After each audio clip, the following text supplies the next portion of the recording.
Good morning, everyone, and welcome to this new edition of Coffee with Dr. Tina. I have a bit of a cold, so I hope you will. I hope my voice um, will follow along, and it will serve me until the end of this day. And I was looking at the questions and answers for this week.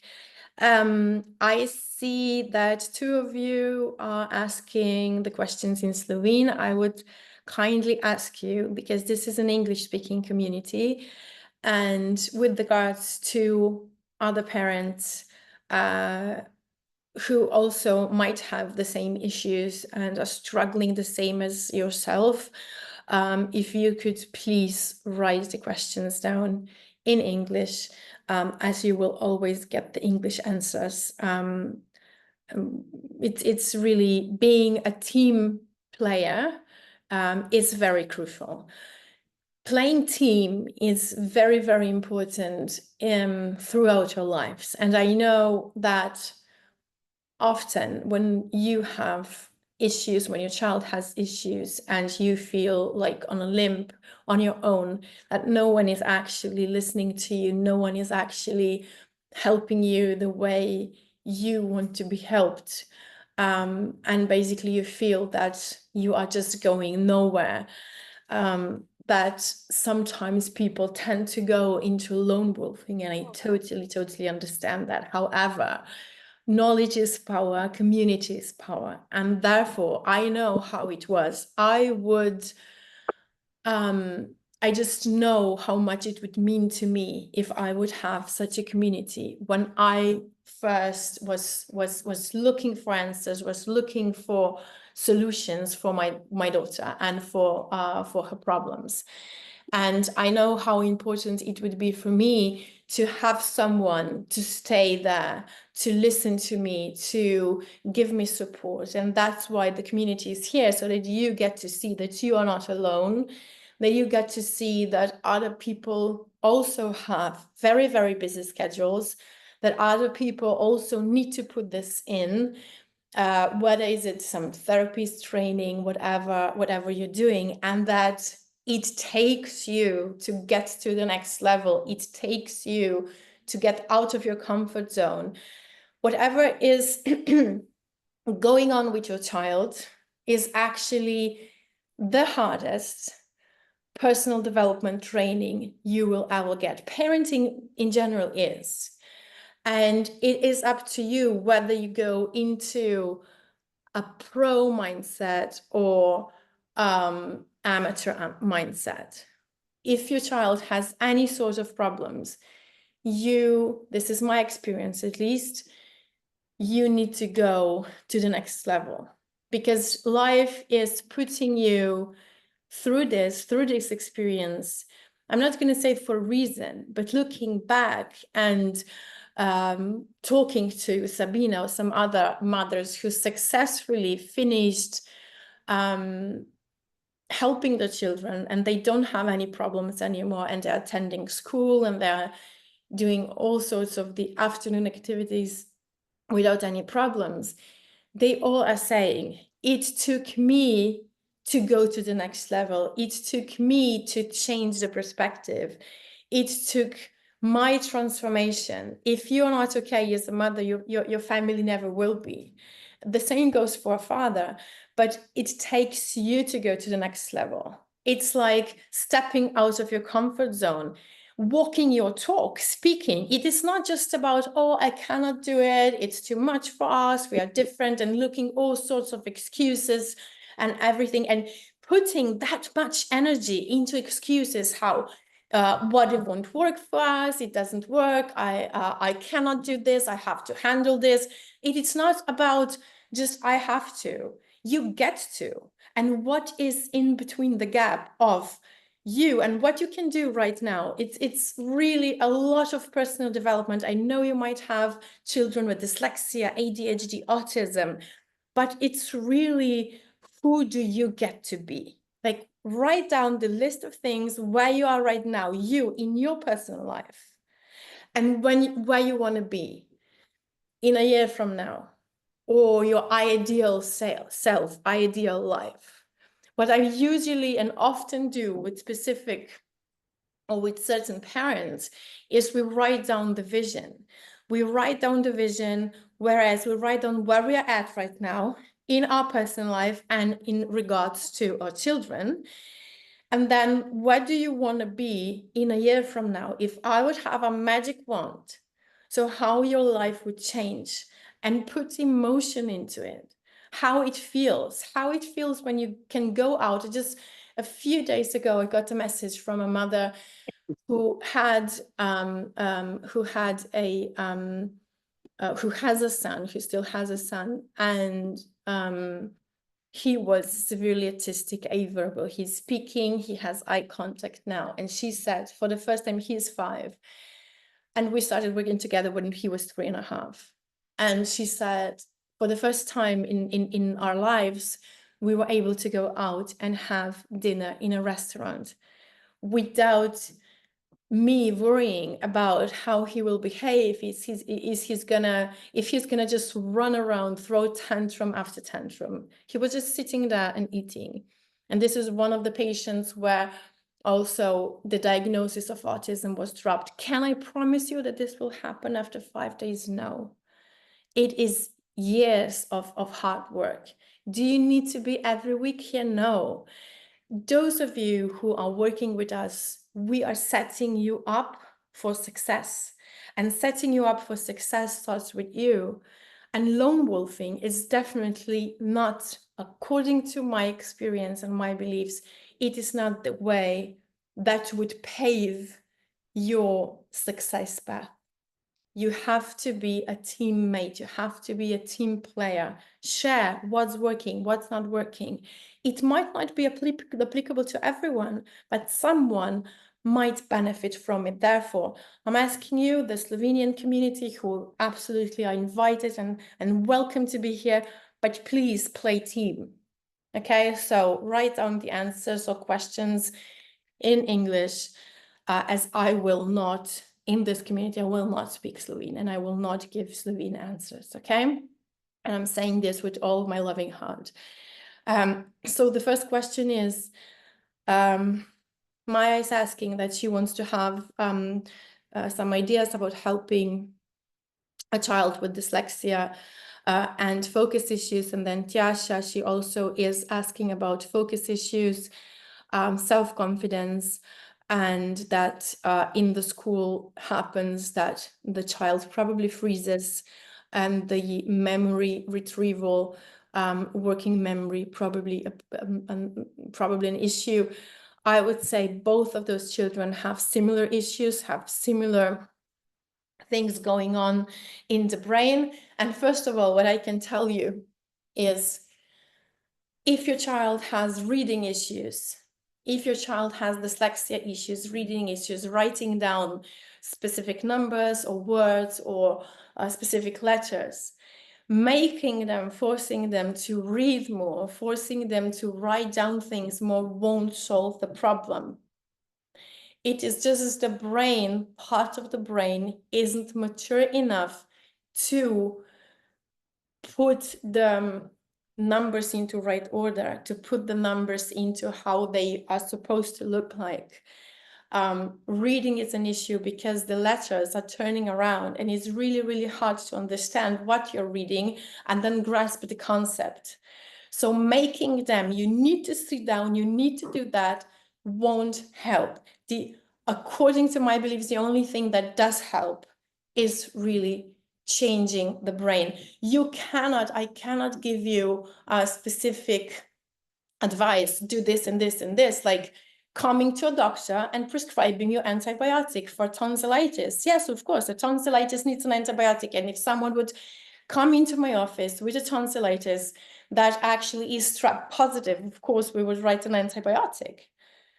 But things don't work like this when there are focus issues, dyslexia, and self-esteem. It all comes together. Mostly children who are dyslexic, who have focus issues, unless they are double jointed, so with very lax joints, they usually then have started walking on time, 12, 13 months. Some of them could start walking late. Then we have a more complex situation. But in general, most of those children, they were very, very fast throughout the first year of life.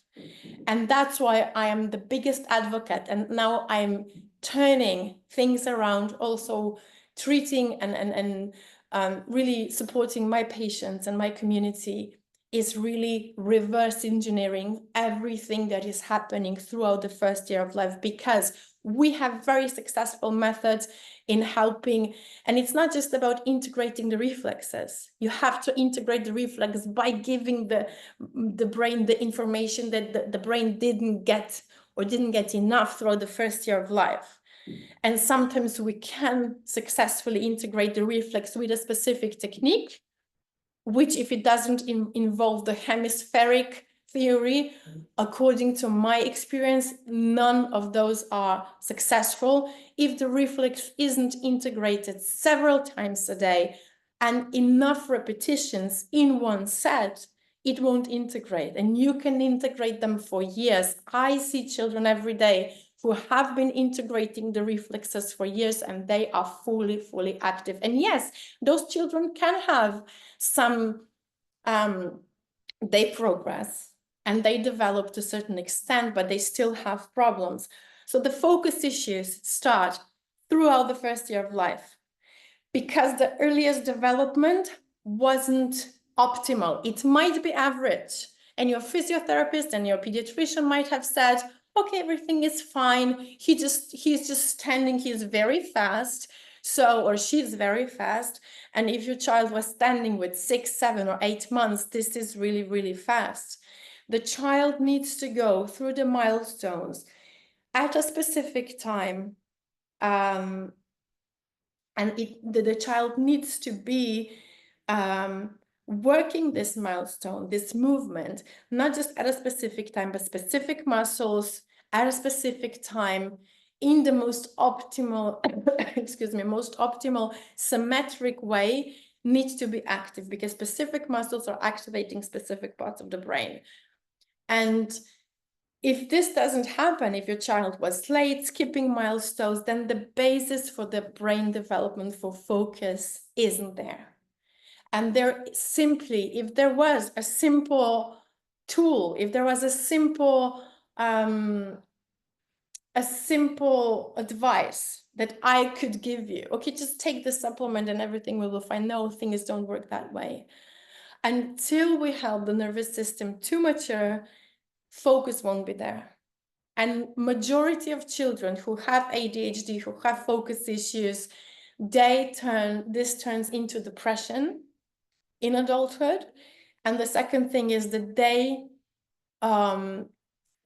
die 8 to 11 years earlier than their peers because of specific complications, because of the complications of depression and other stuff. So it is important. ADHD focus issues don't go away. They just transform differently. Self-esteem goes with it. The part of the brain that is causing dyslexia, the part of the brain that is causing low self-esteem, the part of the brain that is causing that I am in such a stress and that I freeze and I cannot activate my memory retrieval, is the same part of the brain that wasn't optimally developed throughout the first year of life, and it's the same part of the brain that is immature, causing depression, causing low self-esteem, causing focus issues, which could be of different types. Focus issues can be that your child goes into a daydreaming mode. Focus issues could be that they forget what's for homework. Focus issues could be that if you're looking into the school bag, you can see tons and tons of little papers or even big papers just thrown in. They don't organize things. Why? Because they're so much losing themselves, daydreaming in their imagination, which tends to be, in this case, very strong, amazing, but sometimes too strong, because the relative amounts of serotonin and dopamine are not at level, and they tend to produce more serotonin, which is, yes, the happiness hormone, but if I don't have the balance between the dopamine and serotonin, I cannot, I tend to be depressed. I tend to have lower self-esteem. I tend to be ashamed, so much so that some children, they are very, very good performers. But then when it's time to go on stage, they just simply cannot do it because of such a low self-esteem, because of self-doubt, which is very strong. So there is no magic pill, there is no magic thing, but to help the brain to mature, to help the brain to get the basis for maturation. And actually it requires hard work, and it requires hard work for the entire family and for the child, which is integrating the reflexes, doing stimulations, muscle activity, where we start at the basic muscle activity, and then the children need to progress, and as they do, we add specific things in order to do the reverse engineering of the first year of life, which is the Dr. Tina Baby Protocol, which I am teaching now several teams, including Dr. Melilo's team, to really, so that they will be able to use that with babies and integrate that with all the children, because it is very crucial and important. Because if we don't have specific muscles active, if we don't have specific movements, then we can integrate the reflexes, but they won't get integrated as successfully as we would want them to integrate. So focus issues could be that they are just losing themselves, being forgetful, freezing, but otherwise those children can be, and especially dyslexic children, they are very, very emotional. They can be hyper emotional. They're very empathetic. They have hard time standing for themselves. Those children are, so they have hard time standing for themselves. Those children are very, very likable. And then we do have other types of hyperactivity where they can be very hyperactive, running around. They can be impulsive, or they can be very emotional. They could have problems experiencing and expressing the emotions, or they can have problems just by being overwhelmed and over emotional. And those can be children, dyslexic children usually are like that they just come and tell you, Mom, I love you, you're so beautiful. And they really, really are the nicest human beings. So there is no magic wand. There is nothing I can tell you, take this supplement and do this and that will get better, or keep them sitting for 2 hours, because this simply isn't possible. The only way through my knowledge right now, is really setting up the brain and the nervous system for success. First of all, working on yourself through it, because if you are not embodying the winning energy, it is really, really hard. If you doubt and you have a child who has focus issues, the majority of focus issues children, they are sensitive. They might be sensitive to trimming the nails, cutting the hair, or they were in the past, or some of them are really bothered by sounds or specific smells or specific clothing. So they are hypersensory. So the senses are really strong. And the strongest is their sense that they are sensing people, they are sensing yourself. And if they sense that you doubt, if they sense that you doubt their success, even though you don't speak it out loud, they will feel it. And the progress isn't there, or at least not as big as it could be. So setting the brain for success is really helping determining which part of the brain is actually processing faster, and also where in the earliest development the brain went, because of the motor, sensory, reflex integration and activity, where the brain and development went sideways. And really looking at specific muscles and really looking at specific muscle groups, which we can work on once we get the basic gross motor muscles control. Because when we are working with an older child, excuse me, we need to stabilize their tone first, especially the core. If your child, a dyslexic child, needs to have everyday physical activity to the extent where they are sweating. So really, really strong muscle movements. They tend to be very strong in general, but they have to activate specific. Muscles. So they need to. They need to have a lot of physical activity. What you can do is you can also engage them in playing chess. What you can do, you can engage them in some fine motor skills, especially those with dyslexia. So the general rule is do more of the things that you're not good at. Because the things that you're good at, that part of the brain is already strong and is gonna get stronger and stronger and stronger if you're going to continue and keep up doing those things. And of course, yes, those might be your talents.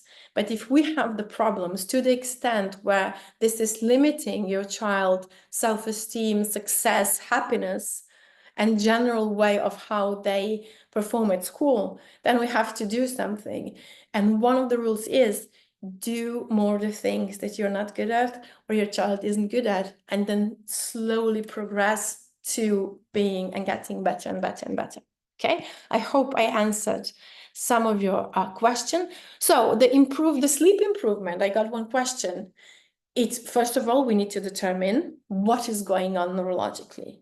Sleep could be immaturity of the nervous system. Sleep could be a lot of part of the brain basically not falling to sleep.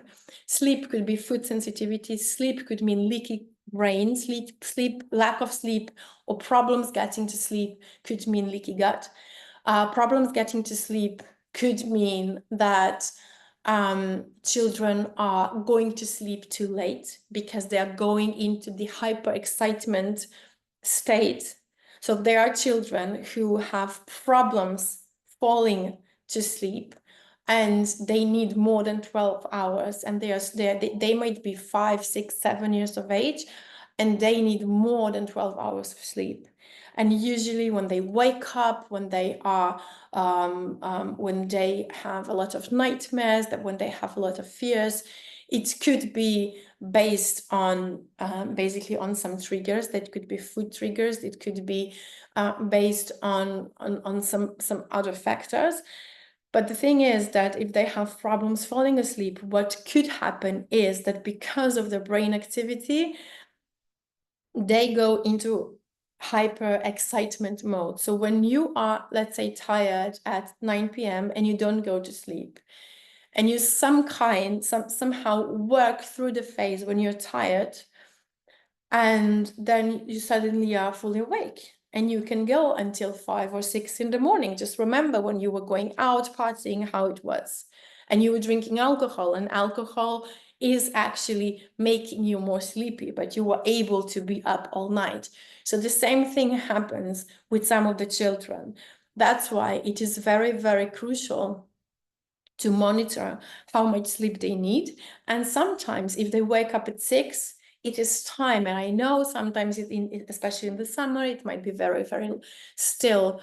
There is not enough dark outside, and you feel that your child should be still playing outside. But you could try that. If they wake up at 6, that they would be in the bed, ready for sleep at 6, and make sure you have the curtains that are really, really covering the entire window so that you can create darkness. We need darkness for the melatonin, so the sleep hormone, to start developing. What is causing the and releasing, and what is causing the lack of melatonin is blue light. So screens 3 hours before bedtime, no screens, no laptops, no phones, no screens whatsoever. And if your child has any sort of focus issues, I would definitely advise you don't use screens at all. You don't use TV at all. And also, looking at the levels of specific amino acids and how the specific compounds are being produced in the body. Do you produce enough melatonin? The melatonin in general starts releasing at around 8 to 9 p.m. until midnight, where it peaks. And then from midnight to 4 a.m., cortisol starts increasing, and melatonin, the sleep hormone, stops, basically goes down, declines. Cortisol is actually a stress hormone, but it's also a wake-up hormone, and it's a hormone that is regulating our blood sugar. So what is going on, especially between midnight and 4 a.m., it's very important, because it might mean that your child has too high cortisol levels. And then we get to determine why those cortisol levels are so high and what we can do. So it might be that it is too light in the room, that you don't have enough darkness. It might be that so the brain starts waking up, but usually it might be a sign of the brain not being mature enough. But with that, it could be several things. So there is no just simple go-to rule, do that. We have some CBD drops that we are using for that, which also have some terpenes. Terpenes are the compounds that you can find in essential oils, and they work on specific receptors in the brain. So the combination of those two helps with some. We have the patches, specific skin patches that work with some, but usually, according to our experience now, they need to be used at least for 6 months or more in the row every day. With some children, we have earlier successes, which some children takes longer time, but it's not just about one magic thing. It's about the complex situation of things that you get to do in order to improve them sleep. But the most general thing is we need to help the part of the nervous system that is still immature, helping to mature, because the other part, which is processing stronger, which is processing the information faster, it could happen that it never really, really goes into deep sleep. And that is why they could wake up during the night, and that is, specific things could then influence that and make things worse. Okay, so I think I have answered all of the questions for today. The recording will be posted for several days in the group, and yes, and then we will again start gathering the information and the questions for the next week's Coffee with Dr. Tina. If you have any additional questions, feel free to write it down to the community. And yes, play team. Okay, bye-bye. Have a nice day.